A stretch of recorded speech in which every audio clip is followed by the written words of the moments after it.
ஒரு பிராண்ட், ஒரு பைக், எத்தனையோ பைக் பிராண்ட்ஸ் வந்து 400cc பைக்ஸ் சேல்ஸ் பண்ணும்போது இந்த ஒரு பிராண்ட் மட்டும் 400cc 200cc சீப் அண்ட் பெஸ்ட்டான ஒரு பைக் இந்தியன்ஸ்க்காக. அந்த பைக் தான் 373cc liquid cool engine NS400Z. Okay, ஃபைனலா NS400Z நம்ம இருக்குது. ஃபர்ஸ்ட் பைக்கை பார்த்தோம்னா எனக்கு இந்த பைக்கில் என்ன ஒரு விஷயம் எனக்கு பிடிச்சிருந்தா அதை நீங்களே ஃப்ரண்டா வந்து பார்ப்பீங்க. நான் காட்டுறேன் பாருங்க.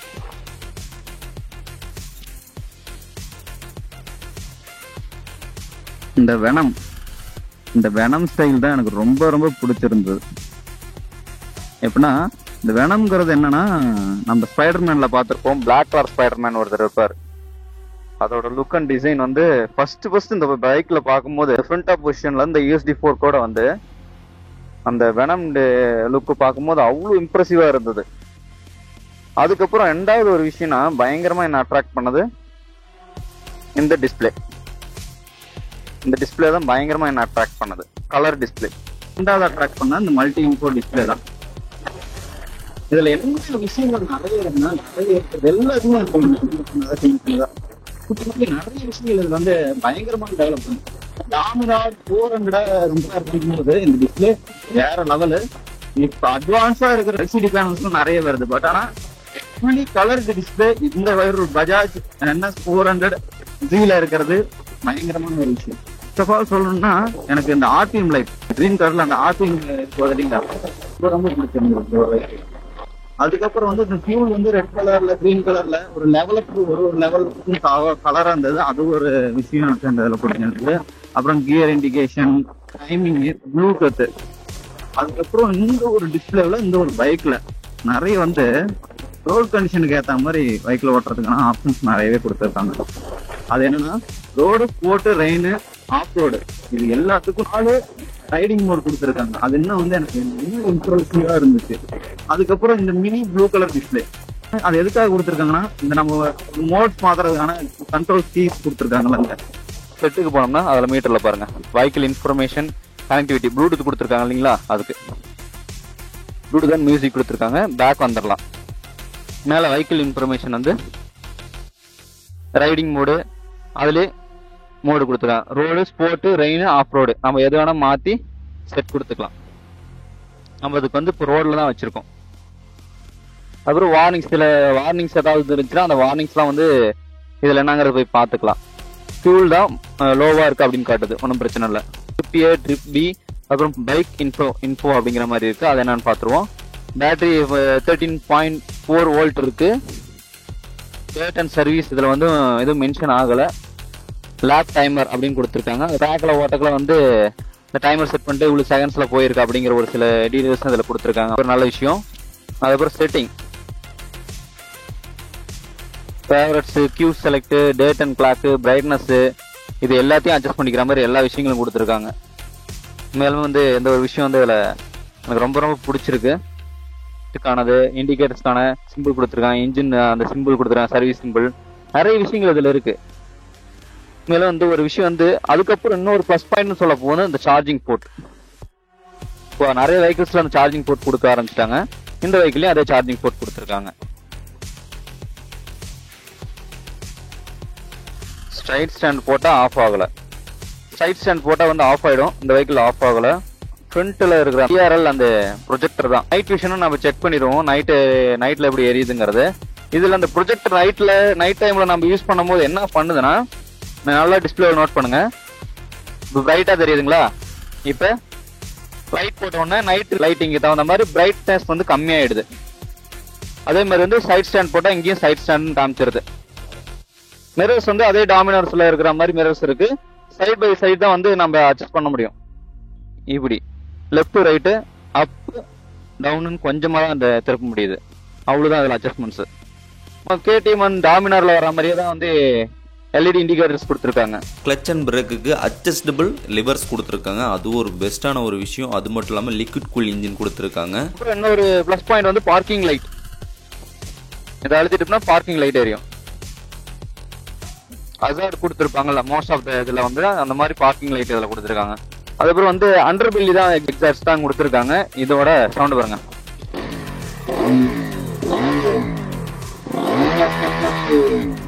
ஓவரா ரைஸ் பண்ண விரும்பல, ஏன்னா வண்டி புது வெஹிக்கிள் இன்னும் ஃபர்ஸ்ட் சர்வீஸ் போகல, அதனாலதான். டயர் சைஸ் வந்து 140, 70 ஆர் 17. பிராண்ட் வந்து என்ன கொடுத்துருக்காங்கன்னா MRF. ஃப்ரண்ட்ல எவ்வளவு கொடுத்துருக்காங்கன்னு பார்க்கலாம். 110, 70 and 17 கொடுத்துருக்காங்க. இதுல அதே மாதிரி E20 பெட்ரோல் கொடுத்துருக்காங்க, அதே மாதிரி ஃபியூல் இன்ஜெக்ஷன் கொடுத்துருக்காங்க, சஸ்பென்ஷன், ESD4 கொடுத்துருக்காங்க. நார்மல் NS விட இந்த பைக் கொஞ்சம் பெருசா இருக்கிற மாதிரி இருக்குது. அதுக்கப்புறம் NS 400Z அப்படின்னு கொடுத்துருக்காங்க. அது மாதிரி ஸ்பிளிட் சீட் கொடுத்துருக்காங்க. இதுவும் வந்து ரைடருக்கும் பில்லியனுக்குமான நல்லா கம்ஃபர்டபுளா இருக்கிற மாதிரி ஷீட் கொடுத்துருக்காங்க. டூல் சேனல் ஏவிஸ் இருக்கு. அது மட்டும் இல்லாம டாமினார் கம்பேர் பண்ணும் போது இந்த ஒரு பைக்ல வந்து என்ன விஷயங்கள் இதை அப்கிரேடட்னா digital instrument cluster, colour display. அது மட்டும் இல்லாம பிரைஸ் சொல்ல போனா இதோட பிரைஸ் தான் வேற லெவல் ஒரு பிரைஸ் செக்மெண்ட் சொல்லலாம். கிட்டத்தட்ட வந்து 2,80,000 சம்திங் வந்து டாமினார் 400 வருது. இதோட பிரைஸ் 2,20,000 சம்திங் தான் வருது. இதோட பிரைஸ் செக்மெண்ட்டுக்கும் அதோட பிரைஸ் செக்மெண்ட்டுக்கும் வந்து இந்த அதே சேம் இன்ஜின் 373cc இன்ஜின் தாங்க இருக்கு ரெண்டு வெஹிக்கிள்லயுமே. பெருசா எந்த ஒரு வந்து சேஞ்சஸும் கிடையாது. மற்றபடி வந்து டாமினார் 400க்கும் NS 400க்கும் கிட்டத்தட்ட வந்து 20 கேஜ் டாமினார் வெயிட் அதிகம், இது 20 கேஜ் வந்து வெயிட் கம்மி. அது வந்து இன்னொரு ப்ளஸ் பாயிண்ட்னா நம்ம லோக்கல்ல ஓட்டுறதுக்கு வெயிட் கம்மியா இருந்தா ஒன்றும் பிரச்சனை இல்லை. அதுல வெயிட் அதிகமா இருக்கிறதான ஒரு காரணம் லாங் டிரைவ் போகல டூரிங் பண்ணும்போது அந்த வெயிட் பேலன்சிங் வந்து நல்லாவே இருக்கும். அது மாதிரி பிரேக்கிங் வந்து ஒன்றும் பிரச்சனையே இல்லை, சூப்பரா இருக்கு. நிறைய விஷயங்கள் வந்து இப்போ வந்து நார்மலா ஒரு NS 200 இருக்குங்கிறப்ப 1,80,000 வந்துடும் நினைக்கிறேன்.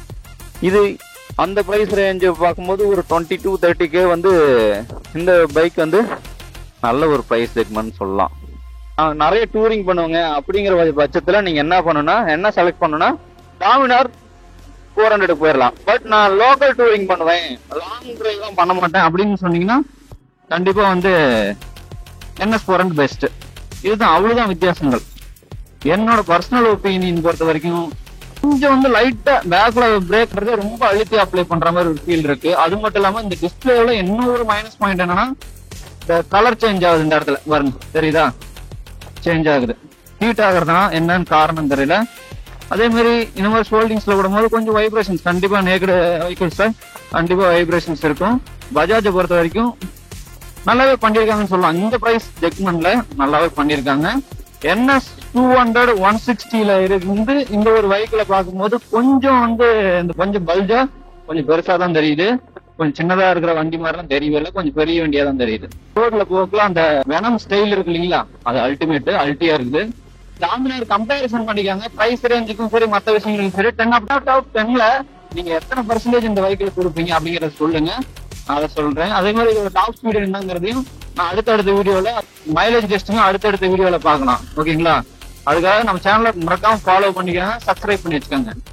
ரைடிங் ஸ்பீட்ல பொறுத்த வரைக்கும் எனக்கு மற்ற வெஹிக்கிள்ஸ் வந்து எனக்கு டாமினார் 400 ஓட்டங்களையும் இந்த NS 400 ஓட்டிகளையும் வந்து யூசர் கண்ட்ரோல் நார்மலான ஒரு MS ஓட்டுறது நல்லாவே ஒரு வளைவு நிலைகள்ல ஓட்டுறதுக்கான கம்ஃபர்டபுள் இது இருக்கு. அது எடுத்தோன்னு நல்ல ஒரு யூசர் ஃப்ரெண்ட்லியா தான் எனக்கு இருந்தது.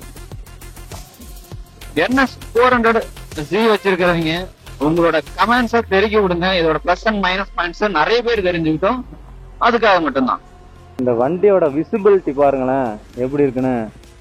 இது லோ பீம், ஆக்சுவலா இது DRL தான் எரியுது. நான் காட்டுறேன்.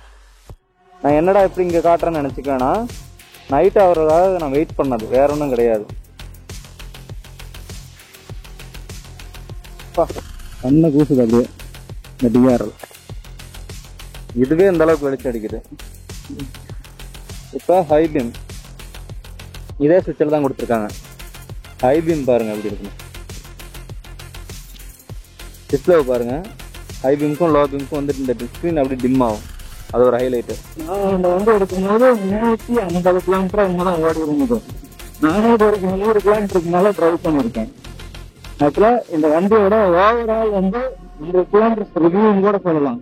என்ன வரைக்கும் நான் உட்காந்து இந்த சீட்ல ஓடிக்கிட்டு இருக்கேன், பெயினே இல்லை, அந்த அளவுக்கு சூப்பரா இருக்கு. கிட்டத்தட்ட ஒரு 150க்கு மேல க்ரூஸ் பண்ணா வந்து நல்லா கொஞ்சம் வந்து அழக ஆரம்பிச்சது. அதெல்லாம் வந்து போக ஆரம்பிக்குது. டாப் ஸ்பீட் வந்து நான் ஃபர்ஸ்ட் சர்வீஸ் போனதுக்கு அப்புறம் டாப் ஸ்பீட் செக் பண்ணி காமிக்கிறேன். ஃபர்ஸ்ட் சர்வீஸ் பண்ண போகல, அதனால வந்து டாப் ஸ்பீட் வந்து செக் பண்ணி காட்ட முடியாது. அதனால செக் பண்ணிக்கிறேங்க. அதோட மைலேஜ் டெஸ்ட் எல்லா வீடியோஸும் தொடர்ந்து வந்துட்டே இருக்கும். தொடர்ந்து உங்களோட சப்போர்ட்டை கொடுத்துக்கிட்டு வருங்க. ஓகேங்களா? ஓவரால் எனக்கு தெரிஞ்ச விஷயங்களை இந்த வீடியோவில் டோட்டலாக சொல்லியிருக்கேன். ஏதாவது மைனஸ் ஏதாவது ஒரு சில விஷயங்கள் வந்து நான் வந்து இதில் சொல்லாம இருந்தா மன்னிச்சிருங்க. இன்னும் பெட்டராக ரிவ்யூ பண்ணுறதுக்கு இன்னும் ட்ரை பண்ணுறேன். ஏன்னா இப்போதான் வந்து ஸ்டார்ட் பண்ணி ரொம்ப நாள் கேப்புக்கு அப்புறம் இன்னும் நிறைய விஷயங்கள் உங்கள் வாழ்க்கையில் பற்றி தெரிஞ்சுக்கிட்டு நிறைய விஷயங்கள் இதுக்கு மேலே வீடியோ வரும் பார்க்குறேன். மறக்காம உங்களோட சப்போர்ட்டுங்களை கொடுத்துக்கிட்டே இருங்க. இருந்தாலும் ஒர்க் பார் இந்த மணிக்கு ஒர்த்தான ஒரு பைக். இந்த வீடியோ இதோட முடிச்சுக்கிறேன். இதுல இன்னொரு ஆப்ஷன், இந்த அசார்ட் எரியுது இல்லைங்களா? இப்போ நான் கீ ஆஃப் பண்றேன், ஆனா எரிஞ்சுக்கிட்டே இருக்கு. தெரியுதுங்களா? கீ ஆஃப் பண்ணிட்டேன், கீயும் எடுத்துட்டேன், பட் ஆனா வந்து எரிஞ்சுக்கிட்டே இருக்கு. ப்ரோ அப்படியே வந்து யாராவது ஆன் பண்ணி விட்டா அது எரிஞ்சுக்கிட்டே இருக்கும்ல ப்ரோ அப்படின்னு நிறைய பேர் கேட்பீங்க. பட் அப்படி கிடையாது. இப்போ நம்ம இந்த சுவிட்ச் ஆஃப் பண்றோம், ஆஃப் ஆயிடுச்சு. திருப்பி அழுத்துறேன், இதுதான் ஆன் ஆகல. ஆன்லயே நம்ம இருந்து சாவி ஆஃப் பண்ணா மட்டும்தான் எரிஞ்சிட்டு இருக்கு. நம்ம திருப்பி இன்னொன்று வந்து பார்க்கிங் லைட் ஆன் பண்ணா ஆன் ஆகாது. சாவி போட்டு தான் ஆன் பண்ண முடியும், இல்லை சாவி போட்டால் தான் அது ஆன் ஆகும்.